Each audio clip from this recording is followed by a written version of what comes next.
My name is Thame Fuller, and I get to be the Programs Director for the Nourishing Network. I've been with the foundation for 5 years. I'm Megan DeVries, the Food Service Director for the Edmonds School District. When I began, I don't recall exactly, but I'm not even sure we were serving 100 students at that time, probably less than 100. And today, we're serving 475 students this week. In the initial onset of this pandemic, when schools closed abruptly in March, we turned to the Nourishing Network to figure out, what are some of the community sites you've operated before for summer meal programs? And so we activated those meal sites, and the foundation provided staff and coordinated volunteers and screened those volunteers so that those extra community sites could be open in some of our most needy areas of the school district. This summer was wildly different because of COVID. However, we served, I believe it was more than 15,000 meals that we helped serve this summer.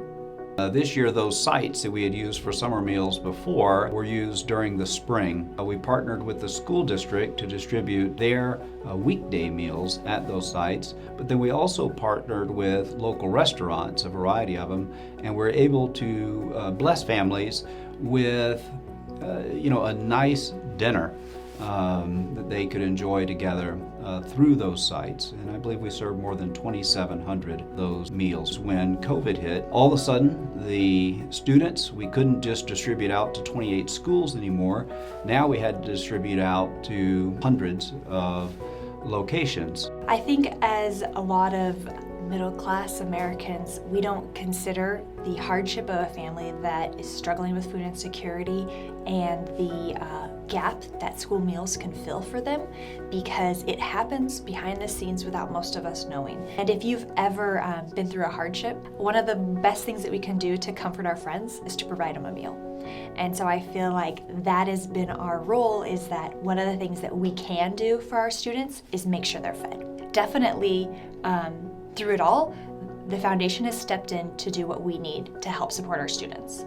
The Foundation Nourishing Network, as we transition into summer, they stepped up even more to help us, because we no longer had school staff at our serving sites, we no longer had transportation staff to do deliveries, and then in order to continue the community sites, I didn't have enough drivers available to get to those community sites.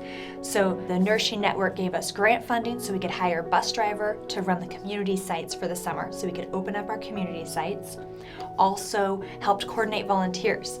So we did huge packing parties June through August to make all the meals, to package up all the frozen meal kits, and 90% of the people that showed up were volunteers coordinated by the Nourishing Network. We had a few food service staff available to help with logistics, but we literally could not have gotten enough meals made if it wasn't for those volunteers who showed up each week. And we were averaging about 2,000 meal kits, 2,000 boxes, times 7 breakfasts, 7 lunches each week throughout the summer. So it was thousands of meals that we were able to continue serving. And we know that in a typical year, the summer is a tough time for kiddos because access to food decreases. Those 7,000 students who qualify for free or reduced meals are not able to participate in a traditional school meal program. And so this year especially, we knew that we couldn't say no, or we needed a break. We had to figure out how to continue school meals into the summer, and the Foundation Nourishing Network stepped in to fill that void. One of the other things that the Foundation Nourishing Network has been doing all fall is providing a shelf-stable item that goes into all of our kits. So not only for our families that are getting the home delivery, but in all the meal kits, some of those extra items are like Kraft mac and cheese, can of tuna fish, top ramen, tomato soup, chili, some of those different canned good items, shelf-stable items that are easily added, and it just extends that meal kit a little bit further to nourish the kiddos for a couple more meals. We really want our families that are facing some of the most difficult challenges to be able to enjoy together just a robust celebratory meal as a family. Not just to survive, make it to next week, sustaining type of nutrition, which we're eager to provide and to help provide. But we want families to be able to enjoy that celebratory meal together. This year we knew it would look different. But we were able to all the families that we make the home deliveries to, we were able to provide these full holiday meals. So full turkey dinners with all the sides and desserts and everything that goes with it so that families could enjoy those together. We were able to source and get those turkeys in order for 250 families that we were able to help that way. At the end of the day, my drivers came back after doing some of the deliveries and being able to hand out some of the extra meals that the Nourishing Network prepared. Some of the community stops. We've picked our community stops because those are all areas where we know there's a significant need. And at those community stops where they did do meal kit delivery, the drivers said, I made like 3 people cry today because they were so blessed and so blown away by the extras of having the holiday meal kits. So these were huge things for our families. And as I mentioned earlier, food is such a way to take care of people. It's a great way to show that we care. And so it's been our honor to be able to take those meals that the foundation provided and then get those into the hands of some of our neediest kids and families. So this year, in addition to the regular holiday meals that we were able to deliver to families, 60 of our neediest families were able to experience just a very, very nice and lavish dinner provided by Salt and Iron in partnership with Schubert Ho, one of the owners of Salt and Iron. We were able to work with them and deliver those out. We were able to partner with the resource advocates in the school district, discover the families that were most in need of this type of blessing and generosity, and then with volunteers from around the community, we're able to distribute those dinners to those families.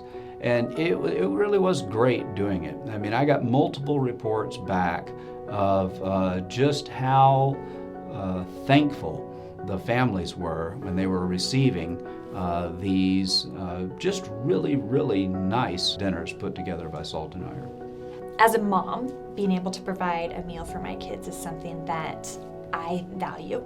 I'm a dietitian, I'm a mom first, and nourishing my kids, giving them balanced nutrition is important.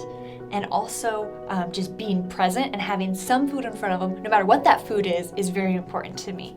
And to be able to give that to other parents is a huge gift, that we have the power to take that burden off of other moms and dads and allow them to just show up and open a box and feed their kiddos without having to worry about where it came from, without having to check the cupboards and see nothing's there, is a huge blessing, and I am so grateful that we have been able to do that during this pandemic. I have something of, it's really an all-love relationship, but something of a love-hate relationship with what I get to do. And the hate part is that it really is genuinely sometimes painful to see the difficult conditions that some of our students and their families are growing up in. I mean, genuinely, you go to some places and, you deliver a meal to them or what have you, and I just leave praying for them or just thinking, you hang in there, kiddo, and, that kind of stuff. And so that's the with quotes around it, hate part. I hate to see some of the suffering and difficulty and so on. Though I know the students will be overcomers and so on. But the love part is that it is remarkable how eager people are in our community to step into those situations and help those people. People are eager, looking for ways that they can partner with us in order to bless these students and families in need. And so that kind of incredible generosity, it is just such a privilege just to connect, just to help people to go from this generous hand that really wants to help and help put it in, just connect it to that hand that really needs the help.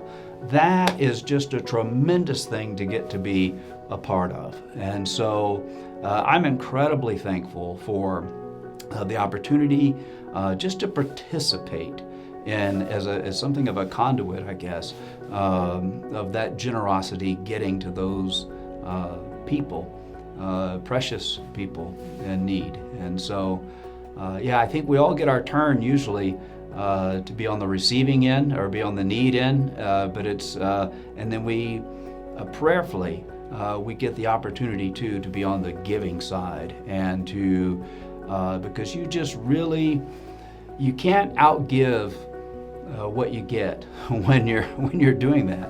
When you are going out just trying to give everything you can to try to help other people and try to be a blessing and try to serve neighbors in need and give hands up and all that kind of stuff. I never ever feel like I gave more than I received in doing that. I always feel, and I hear this back from volunteers too. A challenge that we have sometime is finding enough, and there's loads to do, but there's such eager volunteers, and when they volunteer with us once, they want to volunteer again. And so then it becomes just, well, how else can we help? What else can we do? How else can we serve? And that,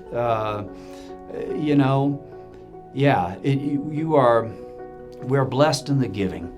And I think when people experience that, they get the joy that comes with giving.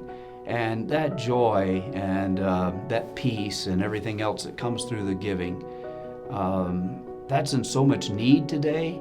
And it is so refreshing when people experience it that they just want to do it again and again, because it's you can't outgive when you're giving that way. You get more than you give.